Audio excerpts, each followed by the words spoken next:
Hello again. Today is Sunday, the 2nd of April. You're watching the special broadcast of Newsfeed AM. I'm Ayanda Nyati.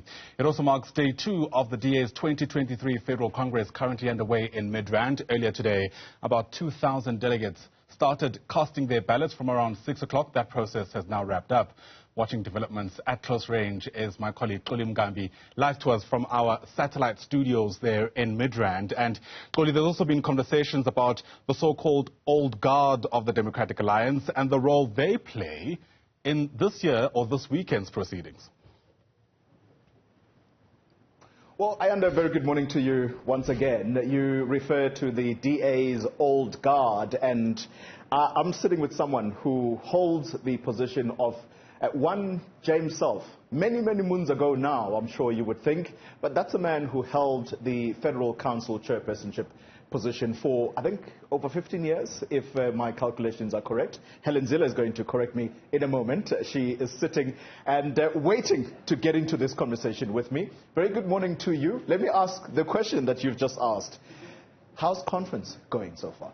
It's going really well. We put a lot of planning into this conference. We had a risk register as long as my arm, and one or two of those risks have materialized, but we've had plan Bs and Cs to deal with them. Yeah. So it's really been a good conference.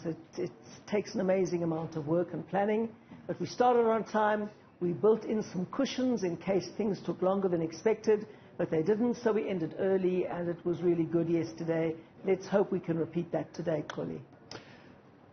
The leadership that's going to come out of this conference, yes, Ms. Zille, yes, is absolutely important. South Africans watching this conference very keenly, because how you are starting the 2024 election campaign is that you are now ready to go into the national seat of government as a Democratic Alliance. Is that leadership that will emerge from here going to enjoy the confidence of ordinary South Africans, do you think? Well, the bottom line is this. Ordinary South Africans need to realize increasingly that your choice at the ballot box is about a party that will govern better. Better government changes the life of every single South African. Maybe not overnight, but certainly over 17 years, as you've seen in Cape Town, and slightly shorter than that in the whole of the Western Cape. The job creation statistics show that very obviously. By far, over 90% of the jobs created in the whole of South Africa in the last quarter of the last year were in the Western Cape. So where good governance happens, it makes an enormous difference. And that is how South Africans need to determine who they will vote for. Yeah. And if they want good governance, and if they want South Africa to be a prosperous and inclusive democracy, well, then they will make the choice for the party that's proven itself in government. There have only been two governing parties in South Africa. One has been the DA and one has been the ANC. And people just need to compare the difference and see. Would it matter, in your view, whoever emerges between John Steenhuisen and Dr. Mpho-Phalatse, who is leader of the DA, in order for South Africans, ordinary South Africans, to gain confidence in the DA? Well, the bottom line is that the DA is not a party of one individual. It's got a huge machine that we call the blue machine. And that machine works. Now, obviously, it makes a difference who the leader is. The job of a leader is to describe the vision of where the party's going and to inspire people to follow them to reach it. That is the main job of a leader. And so, of course, it matters who we choose. And we've had a lot of experience of both of the leadership styles of John Steenhuisen and Mpho-Phalatse. And they are both in this race for a very good reason. And the 2,000 delegates at this Congress who have been delegated to come here and cast their ballot will take their choice. Talking about the leader of the Democratic Alliance and why it matters. Yes, the Democratic Alliance has a machine, an election machine, that will help the party gain however many votes. But talking about that, there has been this widely held view that you have been a very visible Federal Council chairperson, and that in some ways, has shown itself, and some people actually going as far as to say John Steenhuisen is not really his own leader. You are that person behind him. How do you think you've played this role thus far as Federal Council Chairperson? Earlier, I made reference to James Self. Many would suggest that he was the backroom operator, but very much the man in charge, whereas your role in latter years has become much more visible. Kholi, it's only visible because you keep on asking me onto television. If you hadn't asked me here today, I wouldn't be visible. So it's your guys who always want to talk to me and get my opinion that make me visible. I am very much a backroom girl in the DA now. I run the systems, administrative processes. I run all the things that were covered in my very extensive policy report today. But not alone, obviously. I occupy the interface between the politics and the administration, and make sure that they align well and make sure that everything functions as smoothly as possible. I obviously back up the leadership, but I will back up the leadership whoever is elected, because my job is to follow the vision of the leader and to ensure that the party is aligned behind that vision. And I've been doing that for John, and I will do that for whoever is elected in this Congress. Talking about the people that play the role of supporting the leader, if you will, because I suspect that's what you want for South Africans to understand, that you're not a puppet master, but you play a supportive role. Of course. To John. I mean, I can't be a puppet master. You know, we have structures and systems in the DA. Yeah. Individuals don't run the DA. We're a party of the rule of law, and we have internal institutions and systems that do what they're supposed to do. You've seen one of them here, the Federal Congress, taking policy resolutions, as they're doing right now on the floor, amending the Constitution, electing the leadership, doing the things that our Constitution says a Federal Congress does. We have a Federal Executive. We have a National Management Committee. We have a Federal Council. We have provincial executive committees. We have provincial councils. We are not a party of one-man leadership, as is so often the case in different parties, who never goes to a Congress, whose word is law, whose personal ideas become policies. We don't work like that in the DA. So there are no puppet masters in the Democratic Alliance. I hope you're not going to say someone's name in the idea of... I'm sure most people know. I'm sure most people know who the one-man or one-person parties are. It's usually men, though, Polly. Let's talk about some of the constitutional amendments yesterday. Yes. And one particular policy idea, I suppose, that fell apart. And I'm glad that I have you sitting in front of me to explain that. The position of deputy federal leader, that would be the person that ideally would deputize John Steenhuisen. Why did that fail? Yes. Well, I was one of the people who voted against that, and I voted quite openly with my red card. And I did that for a simple reason. We've learned very well from the ANC that that's a bad idea. So you've got Cyril Ramaphosa trying to drive a particular vision for South Africa, but you have Paul Mashatile and Lessufi trying to get coalitions going with the EFF. Now, when you get two centers of power in the leadership of a party, it's very difficult for a leader to chart a vision, to chart a course, and to lead a united party to that end. If you've got your deputy saying, I'm in this to do a coalition with the EFF and the Radical Economic Transformation faction, working exactly against the New Dawn faction, or whatever you want to call it, then you have a deep division at the very top, and you cannot have a cohesion in the way forward, and you cannot have your party's machinery aligning behind one vision. So that's why I think it's a bad idea. But someone is going to say, where does the DA's succession plan come from then, if there is not going to be a deputy that is going to... That's the entire point. emerge? You don't have to be a deputy to become a leader. We don't have this crazy idea that if you're the deputy, then you automatically move into the leadership position. That builds in the conflict, which is what we're trying to avoid. We have many mayors, we have many provincial leaders, we have many people who come up through the ranks, a premier as well, and they have an opportunity to prove their competence where they are.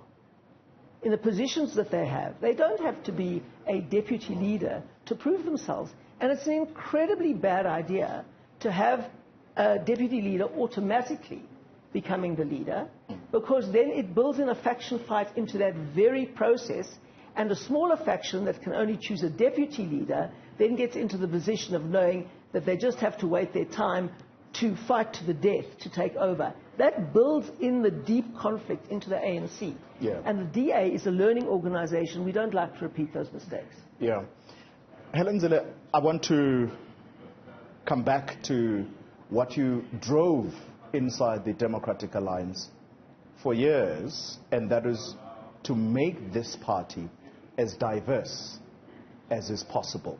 Yes. In simple terms, That's what I did. the yes. demographic profile of South Africa. That's what you said many moons ago that Not you strived necessarily to a do. bean counting to say this percentage of this and this percentage of this nonsense. Right. We don't do that in the DA. We look at people for who they are, not for what they look like. I look at you, Collie, and I say, is this a person of integrity, a person who's prepared for this interview, a person of ability to do the job? That's all. It's the only way I look at you. I couldn't care what color you are. Yeah. And I approach everybody in that way. So, your mission and many of the black leaders that emerged in the Democratic Alliance to become leaders, Lindiwe Mazibuko, Musa Maimane, and the list goes on, they have since left this party. Mm-hmm. What do you think went wrong with that project? And I'm saying this, or I'm asking this question, based on the sentiment that says, are these people who genuinely grew up the ranks within the ranks of the Democratic Alliance and ultimately held this position? If not, was that perhaps where the problem was? I think that's a perceptive insight there. I think we've learned that it's wrong to parachute people into top positions. Is that what you did at one point? Well, I came close, not always, but sometimes I backed people very strongly because I thought that they had all the attributes necessary to do the job, never only for a particular demographic attribute, although that was certainly one of the attributes. But I genuinely never supported anybody for any job that I didn't think was capable of doing it. But I do think in a party it's not a good idea to enable people to start close to the top. And we've learned a very different lesson now. You see Siviwe Gwachube working her way from being a young leader in 2012, I think it was, now being our chief whip in Parliament. You see somebody like Dr. Mimi Gondwe. You see someone like Bridget Mabandla. I mean, for every leader that left, we've got 2 or 3 more that have rapidly moved into their spaces, but they've moved organically through the organization. And I think that that makes a very significant difference. And using that word, organic, that's what I think would have probably lended credibility to what you were trying to do had Mbalintuli emerged, because that's the person that we saw from the youth leadership of the DA and went all the way to contest John Steenhuisen for the position, but she sadly lost. Well, you see, there's much more than simply being in the youth leadership that makes a federal leader. And you have long experience of the attributes that people bring to a job, the work ethic, the capacity, the integrity, all of those things combine. And as people grow organically through an organization, you get to know them more, sometimes for better, sometimes for worse. And it's those attributes collectively that make you think this is a person that could rise to the top.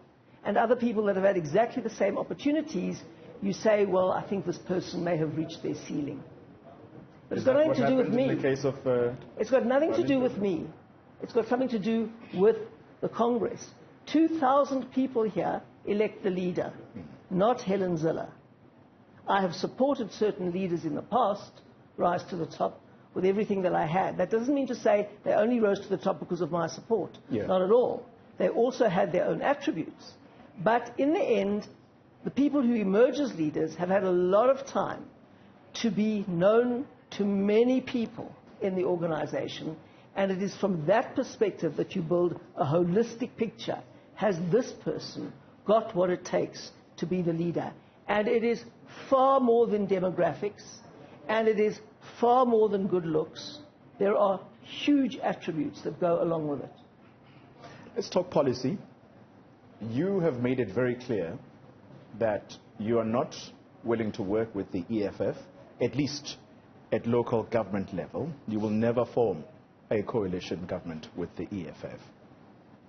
Is there a firm policy position from this conference as regards the ANC, should it be brought below 50%? Well, let me correct you right up front, colleague. Okay. I don't make any policies in the DA. We have a proper policy process. There's a policy unit. There is a federal council that between congresses makes policy, and that is how policies are made. I'm often chairing those meetings, so I don't get to make a major input into them, because you don't when you're chairing a meeting.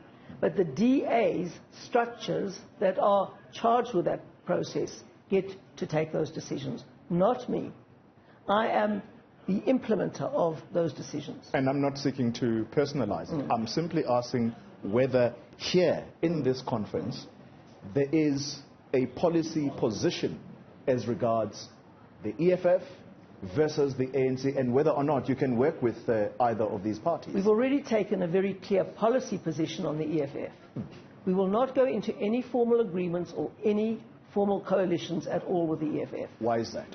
Because they have radically incompatible positions on everything in South Africa from the DA. And policies and principles and values matter. They are the wellspring of everything that you do in government. They really matter. It's not just about numbers. If we add this number and this number, we get more than that number. That's a huge mistake. You've got to know, can we actually govern together? And if you can't govern together because your fundamental values, principles, policies, objectives are incompatible, then you haven't got a chance of governing well. I mean, the DA stands for an open society. We stand for non-racialism. We stand for the rule of law. We stand for an accountable government, a market economy with social safety nets for the poor. We stand for the separation between party and state. The EFF rejects every one of those core policy principles. The EFF believes in one leader ruling over a party, the party controlling the state controlling the economy and society. A fundamentally different vision. And every place in the world that that vision has been tried, it has ended in disaster. And we don't think that Julius Malema has got the capacity to do it any better than any other of the disasters that have resulted. Let me simplify my question in this way. If the ANC is brought under 50% in 2024, will the Democratic Alliance be willing to go into some kind of coalition with the ANC? Tomorrow, or today actually, today, the leader is going to be announced. The leader is going to chart the path forward. It would be completely out of my lane if I preempt either Mpho or John when they sketch their vision of the road to 2024 and beyond for me to start saying things. That is for the leader to do. Up to now, the DA's best effort, and I've been instructed to implement that best effort, is to make opposition coalitions work. They have been enormously difficult. A 10-party coalition in Nelson Mandela Bay, 8 parties in Tshwane, 9 parties in Johannesburg, 7 parties in Ekurhuleni. It is almost impossible, because every one of the tiny parties in Nelson Mandela Bay, every one of 9 tiny parties can determine whether the ANC governs or whether the DA governs. These are very, very difficult to manage, but our first option is to provide an alternative to the ANC, which is why we've put such a huge effort into making opposition coalitions work. I'll tell you why I find it astounding that there is no such discussion, at least taking place. There's huge discussions. Or there is discussion. There's been huge discussion up till now, yes. About whether or not the DA can go into a coalition government. About coalitions in general. In general. In general, about coalitions in general. Which options work? Yeah. Which options can work? The big question is, which is the least worst? The only best option is when the DA wins an overall majority. And we have. There are 15 places in South Africa that have an overall DA majority, that have true blue government, that can see the consequences of good government. Then we have some good working coalitions, which are the second best option. Then we have some poorly working coalitions, and then we have some disasters. And we have learnt a very, very hard lesson from 2016, that you never go into any formal voting agreement with the EFF. That's a lesson learnt. We've drawn a line under it. I was very opposed to it from the start, but we've learnt that hard, hard lesson. But this discussion is ongoing all the time in the DA. Yeah. I'm grappling with it, and I'm grappling to understand why a very clear policy position, such as the one you have on the EFF, is not as clear-cut when it comes to the ANC. And I'll tell you why I'm saying this. It is that just moments ago, I listened to what was being proposed on the floor, in fact, what was being said on the floor about matters that just doesn't touch South Africa only. The Ukraine situation, the Democratic Alliance is very clear that South Africa should support Ukrainians and actually should condemn Russia for what it has done. So I'm saying to you, these discussions are so forward-looking that I find it difficult to take to heart from you that there is no firm policy position as to whether or not the DA can work with the ANC. We have a firm policy position. We are going to prevent the very worst outcome. And the very worst outcome is a coalition between the EFF and the Radical Economic Transformation faction of the ANC. That is a disaster. That will cause massive disinvestment from South Africa. That will cause the rand to halve in value. That will cause the economy to collapse. That will cause many more people to be in unemployment. We have to prevent the worst case scenario. Then there's the best case scenario with the DA winning outright, and then there are many options in between. So we have a firm policy position. We will prevent the worst case outcome. Now we're getting somewhere, because what you are saying now is that what you refuse to work with in the ANC is the so-called Radical Economic Transformation faction. What if the ANC, in fact it is actually led by Cyril Ramaphosa right now, would you work with a Paul Mashatile-led ANC? Let me be honest with you, that is a question that you ask the leader of the party. And we've just agreed that my role is a background role. I'm not in a position to articulate a vision for the future election. It would be very wrong of me to do so. My position is when the leader, whether it's Mpho or John, gets up and articulates a path forward based on the discussions that we have had in the key structures of the DA around these things, my job is to make those things work. Let's wrap up the conversation. If the Democratic Alliance, remember you're the main opposition in the country. Yes. If the DA does not manage to bring the ANC under 50% in 2024, as some polls suggest already, surely that's going to be a massive vote of no confidence in you. Well, the point is, voters must realize that they get the government they deserve. And if they're happy with a mafia state, that'll be a reflection on that. We couldn't be doing much better than we are doing where the DA governs outright. That surely is a demonstration effect. Look at Umgeni. 73% of the voters there are black voters. They voted for the DA and they got Chris Pappas, and he's transforming that place. Look at Midvaal. Look at Mossel Bay and George. Well, Mossel Bay has an overall DA majority, not George. But Cape Town. Those places are booming. You just simply have to look at where the DA governs and how life is improving for everybody with basic services going. The money isn't stolen. Now, surely South Africans have the ability to compare a criminal mafia state with DA government and make that choice. Surely we should have advanced sufficiently in our democracy to get to that point. Otherwise, you're saying to me, Chloe, what you're saying to me is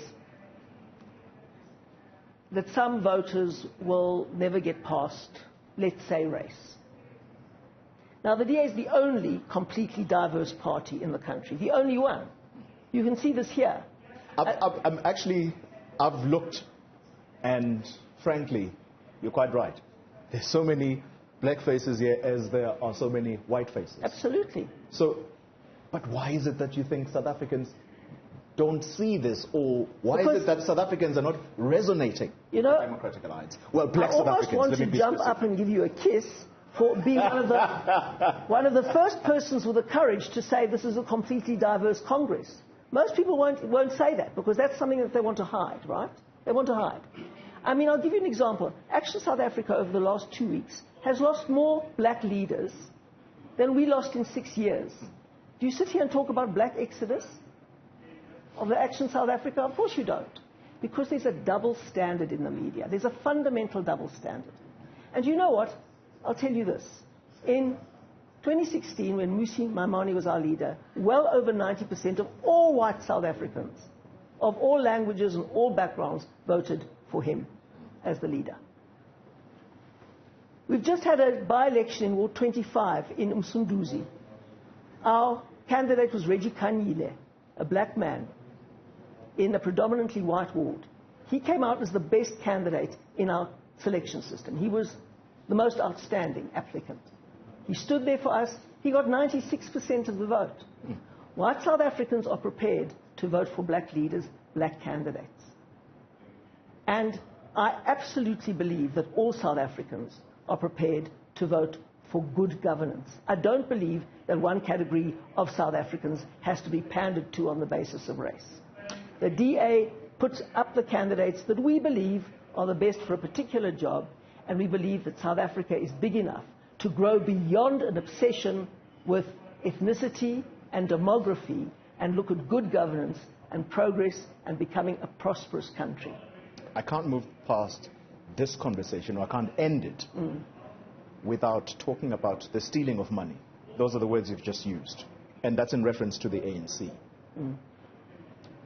How is it that the Democratic Alliance is unable to locate its own member? Where's Malusi Boy? Is he somewhere around this country? It's definitely not. He's suspended. He can't be here. But you've been trying to track him down, though, as well. No, he's been tracked down. He's been tracked down. So you know where he is? He's been served with what he has to be served with. But don't make the mistake of saying he's guilty. He's not even been formally charged. Yeah. There's a police investigation. That's all there is. There's a police investigation. We do not know. There's been no stealing of money from the state system, but the allegation is an alleged form of corruption with service providers. There's been no charges in court. There's a police investigation. That is all. And let me compare this, Chloe. Let me compare this with Floyd Shivambu and the VBS. It's documented on paper the millions that flowed directly into his bank account from VBS, and then from there to a whole network of others. When are they going to call him in for questioning? Ask that of law enforcement. Well, you see, that's the point. There's a double standard everywhere, in the media, in the police, everywhere about the DA. Now, I'm not excusing Malusi Boy in any way. If he's charged, and if he's found guilty as charged, he must carry the consequences. He must. All right. But we do not cover up for our members who are alleged to have done things. All right. Let's end it on this note. You are running for the very same position you hold now, unopposed. Is this your last term, possibly? Look, I'm young and fit and able. 70. 72. Stop underestimating me, Collie. Sure. At 72? I'm 72. And you think you can still go for another term beyond this one? Look, 72 with the women in my family is teenage years. You're just getting into puberty at 72 in my family. My godmother, my mother's sister, was 105. She was still reading newspapers in 3 languages, English, German, and Spanish, every single morning. She was still going for her walks. She was still discussing politics with me every day. I mean, please, 72, But at that's a some child point, in my culture. at some point, you've got to let go. Of course I let go. Of course I let go. I mean, I've got grandchildren now, which is absolutely wonderful. I like doing the job. I like the work. I like the pressure. I like the sparring with people like you. I think it's quite fun. I like the internal debates in the DA. And I love South Africa. Yeah. And I think South Africa can be the world's example of the first democracy coming from a background of such division as we come back from. Such cultural diversity, such racial diversity, that can really show that under a good constitution and the rule of law, every person can develop to their full potential. I have a deep-held belief in that. Yeah. And that is what I put my whole life into. I joined the Progressive Party when I was 16 years old. And I put my whole life into that project. And I love it. It gives me purpose. But of course, my family comes first. Yeah. Helen Zille, let's leave it there. The DA's Federal Council Chairperson. What a good conversation that was. Let's take a break. When we return, I suspect, Ayanda, you might want to take off from where I've left off now. I think Helen Zille has just taken all my energies away.